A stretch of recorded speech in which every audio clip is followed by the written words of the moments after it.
Right, damn you. So, for those who don't know me, I'm Don Davis. I've been a casualty of the financial crisis. I've worked in internet with advertising, and I've generally been bringing down mankind for about 2 decades now through the medium of software.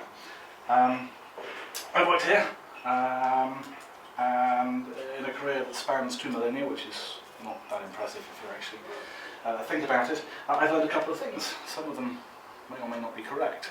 I then moved up to here, and now I work from here at home. It occurred to me actually I didn't change my t-shirt, so I apologise. I've been looking after my baby son all day, and he normally drools all over this shoulder. So this isn't so much the talk as me sort of ranting about pretty much any website that you ever go to. And the historic title will become familiar as we go along. But I should point out at the moment I am not an expert on user experience. I'm a back-end developer. I am, however, an expert user, and we are going to share my experience. So, homepage. That domain name is actually available. We know it's a homepage because it's a big hero image and it tells us nothing other than perhaps we should scroll down to see more information. No doubt some people argue that this increases conversion. If I came to this site, and I'm not sure whether I'd stay here, but the talk ends rather prematurely if I leave, so we will stay. I've worked for an e-commerce company before, and I know the whole above the fold, below the fold, and trying to get users to scroll and all that rubbish, and the funnel and the calls to action. It all seems to me to be trying to coerce the user to do things that they don't want to do, rather than just allowing them to do what they want to do.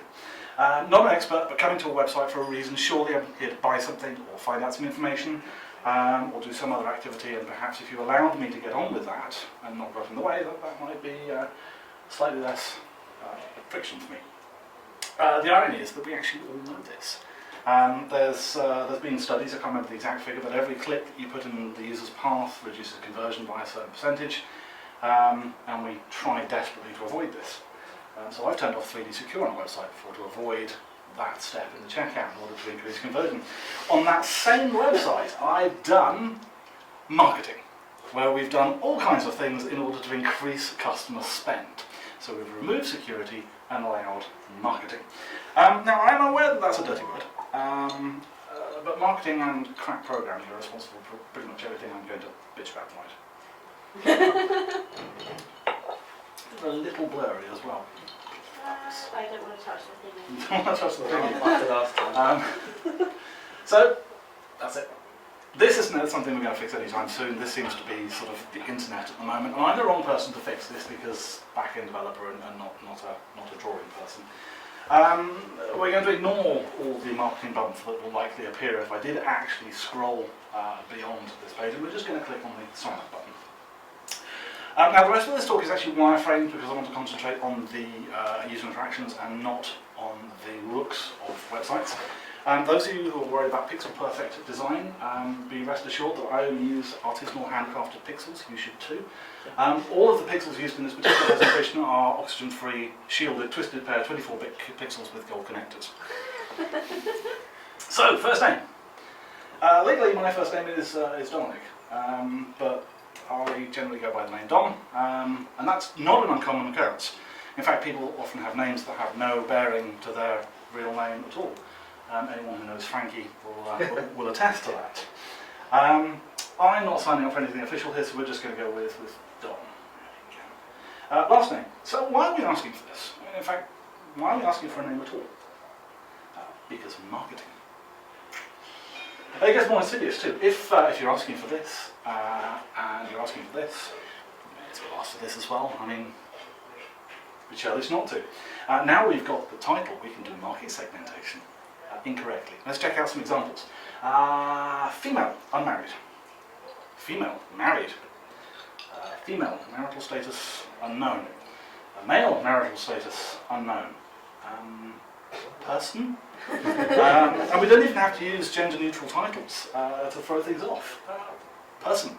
You can make no assumptions about gender here, and doing so will get you into hot water. So at best, this is an outdated model of the world, and at worst, it's actually dangerous. And just adding more options isn't going to help. You'll unlikely cover them all. Most of you looked very confused at the MX title. I discovered it while doing the research for this talk. If you don't know about it, you aren't going to stick any of your options. You could add other with free text. But it starts to get a little clunky. And there's also a move away from gender, the binary gender stereotypes. It's still in its infancy, but you can imagine it going further. And you're getting into a situation where companies just don't want to get embroiled in this thing. I can envisage a world in the not too distant future where this is basically the social equivalent of this. And yeah, this is akin to something I signed up to 2 weeks ago. But is this not so you can address someone correctly as well? If we ignore the marketing, the only reason to collect this information is so you know how to address them. Shush. What does the MX mean? It's Mr. Mrs. It's, I don't want to give you my gender. Transgender. Yeah. It's any gender. N star. So here's an interesting idea. Why don't you let me decide how you're going to address me? So if I want to be Dom, I can be Dom. If I want to be Mr. Davis, I can be Mr. Davis. And if I want to be Princess Conchita Banana Hammock, I can be Princess Conchita Banana Hammock. It's my choice. And it has the added advantage that the whole gender mess just goes away. Yes, it's open to abuse. Think about it. But so is this. Oh, look, I'm Princess Conchita Banana Hammock again. Except here I've had to fight with the form to do that. Here it's simple and intuitive. You could even give me choices for how you're actually going to greet me on the website.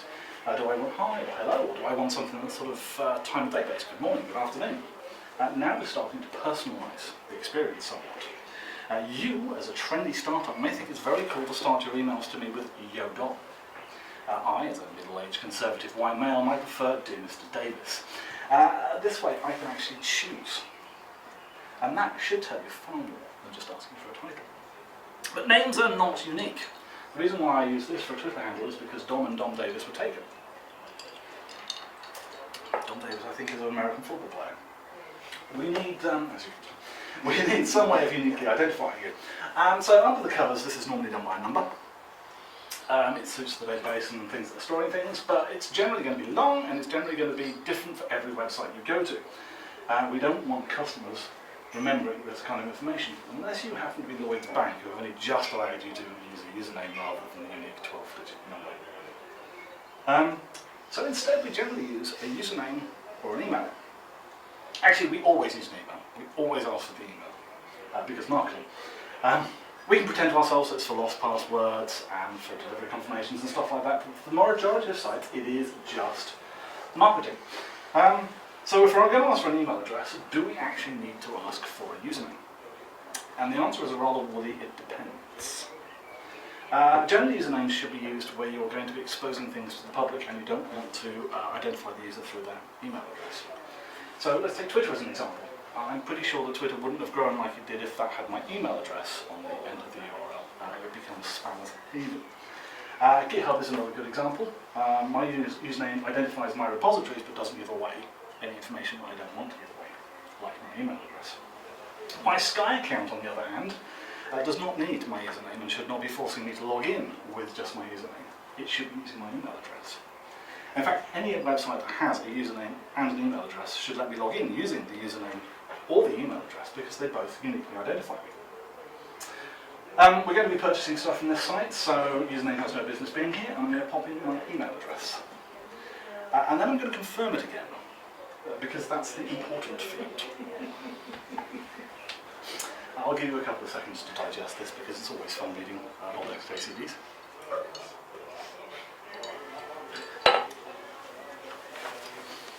This is a tricky one because you can see what you're trying to get at here. You want to confirm the email address, but is this the best way to check it?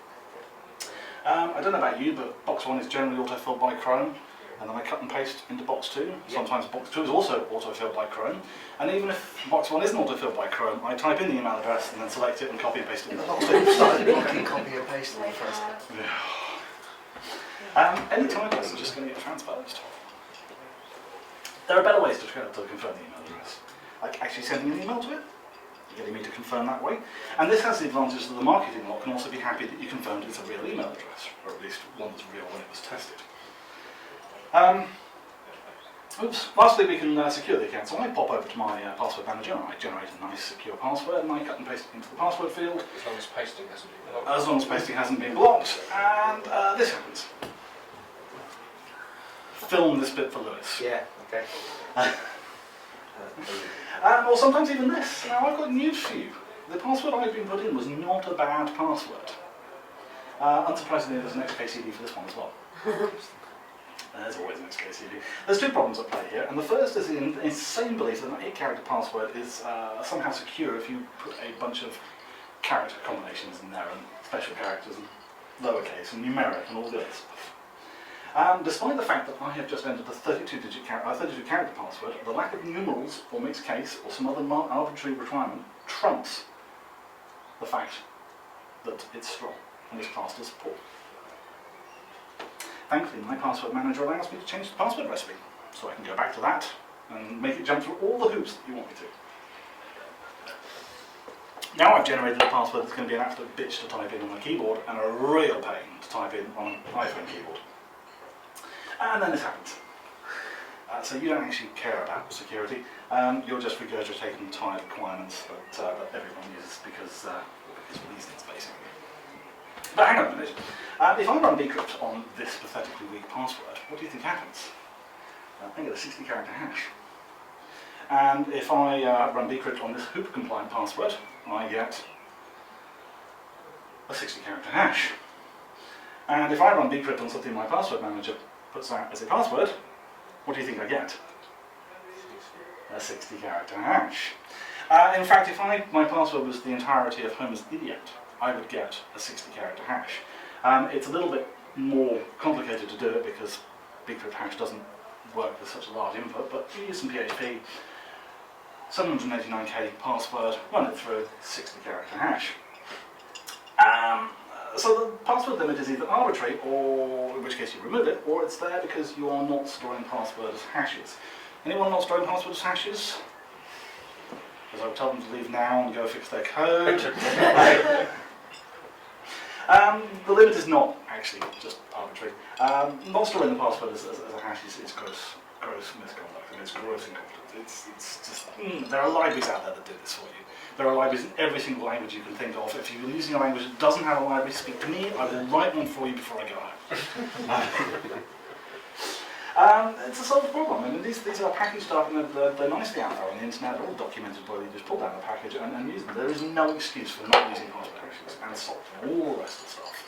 If you're going to put a limit on passwords, it should be to do with HTTP post limits, which are huge and can be made even bigger, or to avoid DOSing your site with large password stream requests.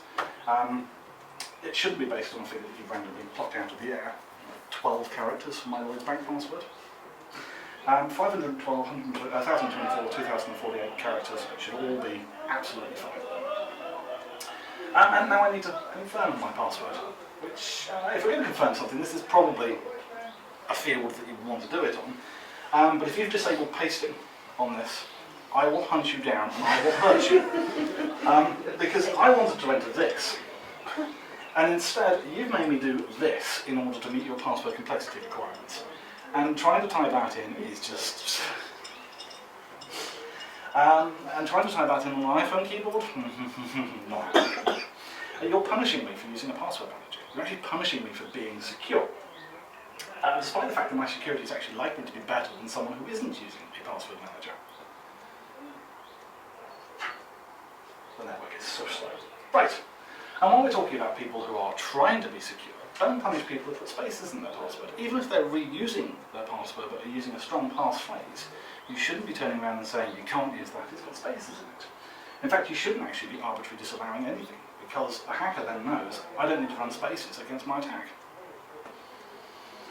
You're punishing people for being secure, you're reducing the attack space, and you're just creating arbitrary hoops for me to jump through. So we've turned this into this. If I've got my password wrong, I can use the password reset function, log in. If I get an email address wrong, then I won't be able to verify the account. Worst case scenario, I may just have to sign up again with the correct account. Or as Paul found out with Atlassian, spent however months it was. Still don't think it's fit. God. But the question is, how far do you go to protect customers against their own stupidity? Rather than trying to cater for a UI where you're basically hurting other people, why not handle these edge cases through support, or not handle them at all in your case? And while this might reduce the number of support calls you're getting, is it really worth it for the amount of customers you might be losing signing? Now, here's an interesting idea. If you now force me to log in once I've signed up, we can confirm that the email address that I've entered and the password that I've entered are correct. Anyway, we're going to skip a bit now. This hides all the sins that you can do on the internet, but we only have a finite amount of time, and there's seemingly an infinite number of ways that you can balls up UI and UX, even for the most trivial actions. What we're going to do is we've gone past the review basket stage, we're going to undertake the fun task of paying. And quite possibly actually getting what we've bought to the correct location. To do with this, we generally start, or to allow this, we generally start with the delivery address. Now, I've spent hours in meetings where we've discussed whether it should be the billing address that comes first or the delivery address that comes first. And to my mind, this is the natural order of how you enter your details. My talk, we're starting with the delivery address. The arguments remain valid whichever way around you put it. We're asking for name again. The thing is, I, the account holder, might not actually be ordering this for myself. It may be a company purchase, it may be a gift for someone else. There's numerous reasons why the name here may be different to the name that I used when signing up. So why did we ask the question back when you signed up? Why was it so important to break it out into this form? There's various different ways that the name field gets attacked on the address form, and they're not always consistent with the way they're attacked on the sign-up form. You'll notice here we don't have title, which seems odd. Surely any arguments for having that broken out on the sign-up form apply to this form as well, and you should be doing the same thing. I know that the arguments against breaking it up apply to this form. We just want a single field, and we're going to helpfully pre-populate it with the user's name. The post office don't care what goes in this bit. You might, so you might want to change it. If you don't want people to know that you go as Princess Conchita Banana Hammock at weekends, then perhaps you want to put your real name in there. If you're trying to get it to you in an office location, perhaps you might want to put your desk location in there. But it's your choice. You can choose. You can put what you want there. Sorry, the post office don't care. Based on what? They send it to an address. The name, they don't care about. They care. The name. Okay, Yes. not the whole lot, just the name. No. Okay. They care about this bit because that's how it routes. If you are given a name, can you like give them an option, like a drop down of either whether you're a customer or a company? So if you're ordering for a company, You can just add a company. Yeah, and all you need then box. is either they can ask for the name or you can Yeah. just ask for the address. If name is important, which it is when you're buying an airline ticket, for example, then specifically state that it's important. If someone's signing for it, it's got to match the signature, name of person signing for it. This may require you to split it out into separate fields because you may be dealing with APIs with external people, but if it's not, single field. And this isn't the last that we're going to hear about names either. But we should probably move on. Addresses. Addresses are an absolute nightmare. Even if you just consider the UK. They defy all attempts to standardise. I spent 6 months trying to write perfect address class in Java and I failed. Partly because I was using Java. In the UK, you can't really go too wrong with this format, especially with the free text field. You can pretty much coerce this into doing anything, even if it's an esoteric address. Some even have this handy little lookup feature, which is great. But please remember that this is not a single source of truth.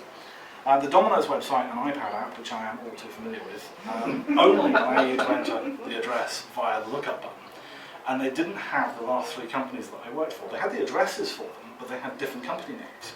Which means that you're using the pathetically small special instructions box to say, please don't deliver it to Proxana on the 3rd floor, deliver it to me on the 2nd floor.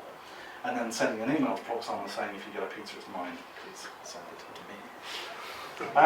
It's even worse if you're in a new build, because you might not even be able to get your address on that. And if there's a mistake in the database, because mistakes do happen, you're not going to be able to place an order. You're potentially limiting your customers from buying. Incidentally, while the space in the postcode is actually part of the format, don't force the user to enter it. It's just lazy programming. There's always 3 characters in the name part. And it's always single digit 2 letters. So we can do the programmatic equivalent of this. I'm a full stack programmer, so we're doing it in Bash. You can use whatever language you like. If this was in the US, I would now rant bitterly about this, which appears on all forms that are in US websites. It doesn't matter whether you're delivering to the UK or not, they want a state field. Sometimes it has you can leave it blank. Sometimes you've actually got to put a state in there. So I pick one at random. Hope it gets to the right place. And if possible, the address field should actually localize itself and not force idiosyncrasies of a particular country on the user. So postcode for the UK, zip code for the States. This is especially important if you're a global market. You guys taking over the world, don't make me put a zip code in. Oh God, contact numbers. Right, so if you thought that addresses were bad, telephone numbers are even worse. That's 6 months writing the address, probably about 18 months trying to write a telephone number class. They're sort of okay if you're just dealing with the UK. It gets insane if you get the outside. There's no defined maximum or minimum number, and it's just a nightmare. The problem here is the word number. It makes us think that we're actually dealing with a numeric field, and we're not. What we're dealing with is a mostly numeric string. These are both valid and are both the same number. For a given geographic region, that's still the same number, and for a smaller geographic region, that's also the same number. And there may be inconsistencies on how I present this number to you. I may sign up with the top format and then may phone in and give you the bottom format. Is this your number? No, this is a number I made up. I may want to provide extension details, or even give instructions. If it's absolutely vital that you need numeric data, force it through the input fields. This is generally only the case if you're going to be using automatic dialers to tell me about PPI. Otherwise, text.box and go nuts. Actually, possibly not that nuts. Although, careful programming should be able to handle that as well. People go nuts. And store this data twice. Store it in a raw format that is given to you, and store it in a strip format where you've just got the non-numeric data stripped out. So this becomes lexically equivalent to this, when you can actually compare the two and find out the same number. If you start putting some clever logic on the front about country codes and area codes, you can actually then compare whether numbers are identical, regardless of how they're put in. It's a little bit more fun, but it can be done. And really do not do this. There's no need. There's no need at all. If you remember, we can do stuff like that. You know, all this really cheeses me off that I can't put the spaces in credit card member fields. We will get to that bit. There's more. You can do this client side. Told you, full stack developer. You can do it on the shell, the client. See, that's not hard.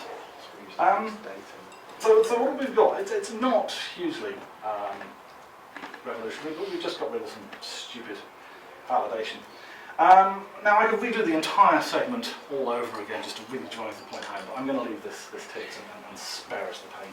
And we're on to the home straight, payment. Unlike names and addresses, this is standardized. In fact, the only bit that's not is this bit, the name field.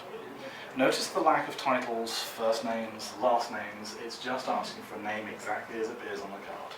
Here, where it really matters, where we're trying to take the money from the people, we just want the name. And we don't want them to get it wrong, we don't want to have arbitrary formats, we want the name exactly as it appears on the card. Oh, and we're asking for the name again, so why was it so important at the front that we asked for the name with all those details? Beyond, how do I greet you and how do I communicate? Because I might be using somebody else's credit card. Things like Warcraft. Yeah, but it's still not Which I've important. done. And Amazon. You need the name here for the credit card, but you don't need all the details up front because we're not reusing them. I don't need to know that you're a Miss Emily Jane Bridgerton. Just have N's. Anyway, card type. We're going to skip card type for now. Name exactly as it appears on the card, because how else would it appear? Card number, excluding spaces. Why? I mean, why? Seriously, why? We can handle spaces. We've done it before, remember? It's done. And casting line back to here. We're saying that our user is so stupid that they can't enter their email address correctly, something they enter in a lot. So don't you think that they can struggle with this? They're going to struggle with anything up to 19 digits worth of credit cards in a single string? There's a reason why they're broken up into fields like this. And one of the reasons is because it's easier to understand. As a chronic dyslexic, this is easier to parse and check against my credit card than this. You would have thought at the point where you're trying to extract money from people, you would make it as easy as possible. There's another thing you can do here to help. There's actually two things. The first few digits tell you what type of card it is. So rather than asking the user for what type of card it is, tell them what kind of type of card you think it is. And the user can spot if there's a mismatch. There's a problem with that. Is there? It's actually put in to prevent fraud, because sometimes the person will have it, and believe it or not, fraudsters will put the wrong card type in against the card. There we go. So that box can't go.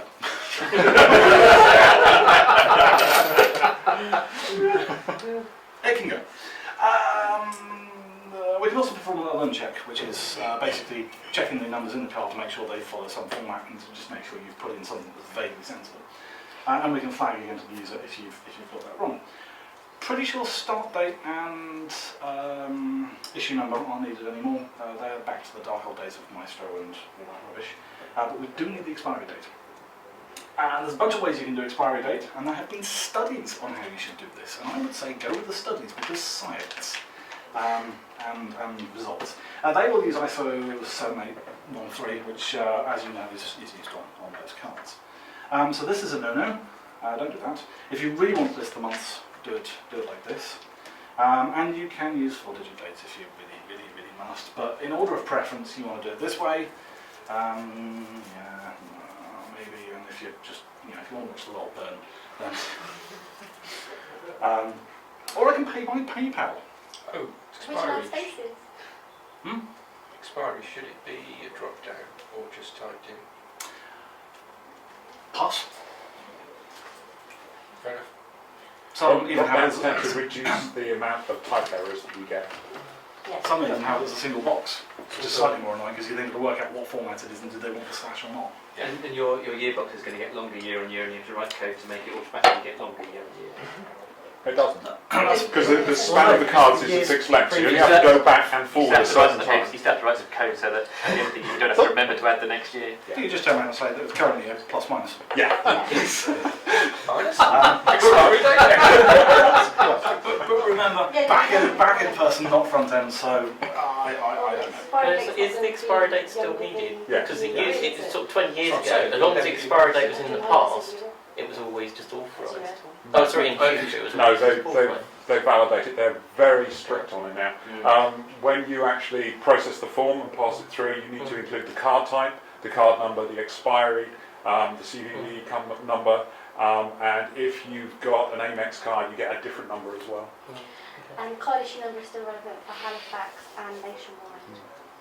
They make you put it in. Are Halifax and Nationwide still relevant? Not since they've been bought by Ford. Anyway, If you want to buy a house or not, Dom. yeah, that's true. Oh! I've done enough of that. Who remembers when PayPal first came out and this wonderful premise that you would only type in your details once and then you would just click on Pay by PayPal and magically it would all happen and it was this lovely seamless dream that we're going to have. And it failed for two reasons. The first one is marketing. Companies don't want PayPal taking all the address information and all the other stuff. They want all that lovely information for themselves. The thing is, this information is actually available, but the second reason gets in the way. Programming, because programming. Checkouts are optionally get the delivery details, get the billing address, get the payment details, handle payment. And when you integrate PayPal, generally you turn around and go, right, it's at the payment side. So it's just tacked on where the credit card bit and you've already done the capturing of the addresses and all that kind of. Logically, it makes a certain kind of sense. You can see why it's done. Although I would say for the best user experience, surely up front you should turn around and say, do you want to use our checkout process or the PayPal checkout process, and then let the user decide and let the thing handle. But we're back to marketing, because do you want to pass your payment processing over to a third party? And do you want to keep all of that in-house? I mean, are you sure that the PayPal processing thing is as cool and as funky as your startup's one? It's not a black and white answer. And even if you are using PayPal just for payment rather than address capture, please make sure that you do a few things properly and get the integration correct. I've had sites where the delivery address is not passed to PayPal, and PayPal's then returned my default delivery address, which has overridden the address that I had originally given to the website, so I think I've delivered to the wrong place. I've had other sites that have ignored changes to the address because I've realised in the PayPal form that I've got the bits wrong, I've changed it, and it's not been passed back to the, well, it has been passed back to the site, but they've ignored it, and again, delivery went to the wrong address. Anyway, with all of that, we have logged it, we have purchased. Yeah.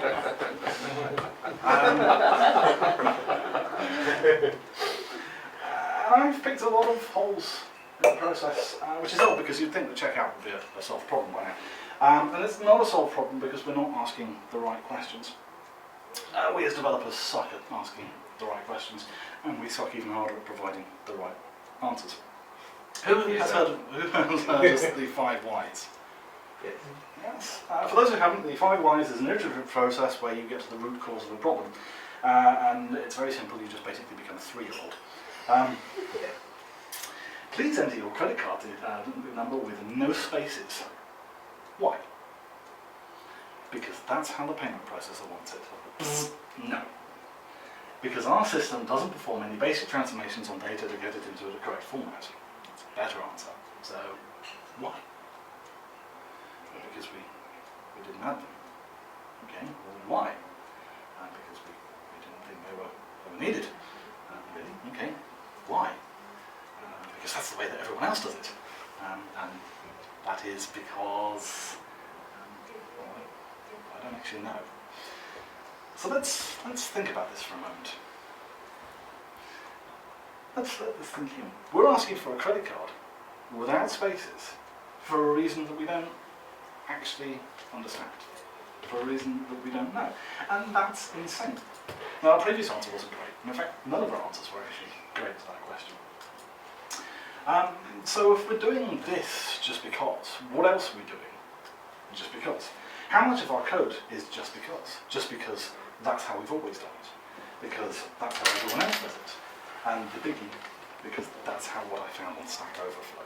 Yes.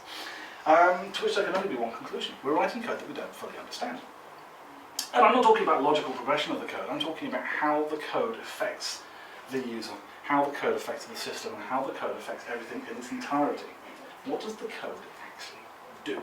Now, I'm not an expert, so there may be a good root cause for some of this, as you pointed out, card type, fraud prevention. But there may not be good reasons for some of the things I've talked about. And I'm going to go out on a limb and suggest that perhaps there aren't good reasons for some of the things I've talked about. And if a self-confessed non-expert can spot these ludicrous things, then why aren't the experts spotting them and fixing them? It's a worrying situation. Who can tell me what this is? Login form. Yes, the login page. The description belies actually what it does. Login implies that it's there to allow access to a system. In actual fact, the main purpose of this is to stop people getting into the system. It's the way in, and it should be the only way in on a well-designed system. So this is going to bear the brunt of attacks. It needs to be rock solid and written by someone who understands what they're doing. Hello, Lewis. A naive implementation will hash the password, check the hash against the stored hash for that username, and only let the user progress if there's a match. Which sounds like a reasonable implementation, but you could actually be exposing attack vectors that you don't realise. There's a few outcomes here. Your username is correct, your password is correct, the result is you log in. Hurrah. Username is correct, but the password is incorrect, so you get a hash mismatch. Username is incorrect, but the password is correct. Not entirely sure logically this makes sense, but it is a scenario. You get a lookup fail. And the username and the password are both incorrect. Again, you get a lookup fail. So scenario 3 and 4 are logically the same. You get the same functional outcome. And depending on how you've implemented your password checking, we can actually use this information to our advantage. Let's consider this scenario. So we've got look for the user. If the user doesn't exist, just return false, we don't log in. If it does exist, get the user's hash and hash our password, and if they don't match, return false, so we don't log in, and if it's all good, we return true and we log in. Fantastic. And this seems reasonable, but there's a problem. This is expensive, deliberately so, measurably so. So this branch is going to return faster than this branch. So let's try this. Let's hash the password up front. Now we look up the user. If the user doesn't exist, we return false, and if it's found, we check the hash against things, and as before. Is this constant time? The answer is I don't actually know. Hang on, the password in the hash algorithm, maybe. Well, no, because that's done regardless. The problem here is you're looking at stuff in the database, and I don't know whether it's faster to return a hit or a miss. It may actually be faster to return no results than it is to return results, because you've got to do more work if you're returning results. So, how about this? We record the start time, we go and check the password. If it's fine and we're logging in, absolutely fine, we'll let them go off. If it's not fine, we wait for a predetermined amount of time, less whatever time we've taken, and then we return false. So this is a constant time login. It's always going to take a second if you fail. And as a byproduct, you've actually throttled your login. Incidentally, we've moved this back here because we don't want to be doing the expensive step every single time. We only want to be doing the expensive step when we have to do it. And now it doesn't matter because we're hiding how long that step takes. Great. So what about if we lock accounts on too many attacks, on too many logins? Let's consider this as an attack scenario. 4 login attempts, 1 millisecond apart. That waits, that waits, that waits. That one will lock the account. We'll get a lockout error response. All we have to do is wait 1 second and 3 milliseconds to get a response here. And because we know that you get a lockout on 3 attempts, and because we know we're not going to do anything for a second, this thread, rather than waiting for the response, can go off and do another bunch of attacks. So again, it allows me to enumerate the usernames you've got, simply and quite easily. So I should probably mark any username as being locked out, regardless of whether it's valid or not. But now my site's open to a form of denial of service attack where I can go through and just randomly lock out attacks by constantly hitting your login form. So I probably need 2 ways of locking an account. One short-term one that deals with automated attacks like this, and one longer-term one where it's more likely to be a user logging in. And even that is not a perfect solution. We're ignoring another way to enumerate valid usernames. The registration form. The error response. Well, we need to throttle this as well. And what about detecting the sources that are trying to log into things? What about suspicious IP addresses? What about things coming in from the same IP address but pretending to be different things? Are we capturing these? Are we doing anything about that? Once the user's logged in, can I escalate myself? Can I spoof another user? Can I elevate my privileges? For a form that had 2 elements and a submit button, this escalated really, really quickly. What looks very, very simple here is in fact not simple. It's actually quite subtle and nuanced. And it requires someone with a good understanding of what's going on to protect you against it. And it's unlikely they know what's going on if you're getting error messages like this. Scarier still, if they're not asking the correct questions about this, they may not even know that there's a problem. Our inability to handle spaces is indicative of a larger problem that we've got, and it's one that's pervasive throughout the industry. These days it seems that we're just bolting together bits of code with no real appreciation for how or why that code works. This is great for rapid prototyping. You can get a funky flying hot dog thingy. But if you're trying to build scalable and maintainable code that's robust, you're setting yourself up to fail. Understand the problem you're trying to solve. Understand why you're trying to solve that problem. And understand how you are going to solve it. And if you don't, ask questions. Do the research. Find out why. And then find out why again. And find out why again. And do so until you've got to the root cause. Just because everyone else is doing it doesn't necessarily mean it's the best way to do it. It may be, but if it is, understand why it is. I'm going to leave you with a thought experiment. You take 5 monkeys. You put them in a big cage. You suspend some bananas from the top of the cage, and you provide the monkeys with a step ladder. But there's also a proximity detector. If the monkeys go near the bananas, the cage gets flooded with water, and everyone gets drenched. Soon, the monkeys learn that the bananas and the step ladder are best ignored. Now, remove one of these monkeys and replace him with a fresh monkey. That monkey knows nothing about the hoses and the flooding that's going to happen, but he sees the banana and he sees the stepladder.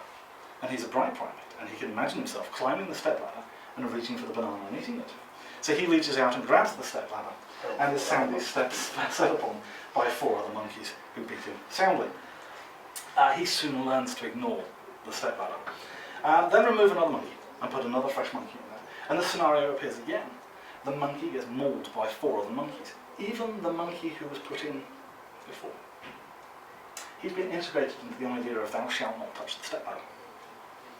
Iterate. After some more operations, you have 5 monkeys who are ready to punch any monkey who would dare touch the stepladder, and they have no idea why.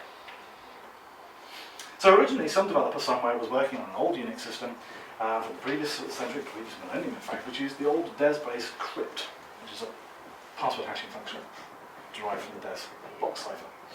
In that hashing function, only the first 8 characters of the password are used, and even then it's only those 7 bits that are used. Subsequent characters are ignored. That's the banana. The internet is full of monkeys.